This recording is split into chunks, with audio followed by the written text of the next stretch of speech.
There's a revolution going on right now in the business world, and frankly a transformation in how corporations are looking at environmental issues. They've gone from a period of looking at the environment solely as a cost to business, dealing only with issues of compliance and risk reduction, to recognizing that environmental sustainability is actually one of the largest areas of opportunity for business. It can be a source of innovation, it can be a source of new product creation, deeper stakeholder relationships, whether it's with customers, investors, business partners, employees, and a real source of value. And that's just really emerged in the last 12 to 18 months.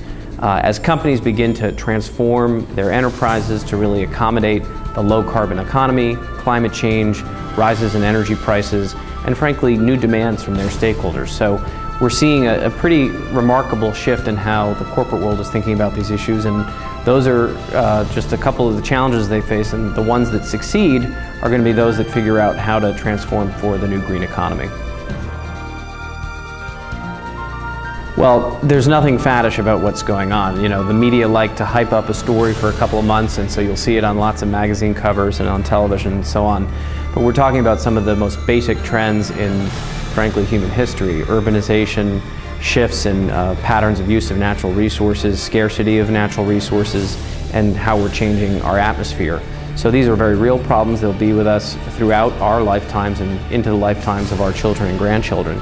So there's nothing faddish about it. I mean, I think that we are a little bit in the hype right now, but if you look back 10 years ago, we were in the height of the internet and technology boom, and to have said that that was simply a fad, you'd have to underestimate all the changes that have come since then. So we may be in the moment, but this is going to be something that's going to be with us, and frankly, probably a defining part of our lives for the rest of our lifetimes. I think people need to see that climate change is a real and immediate problem for the world and for themselves.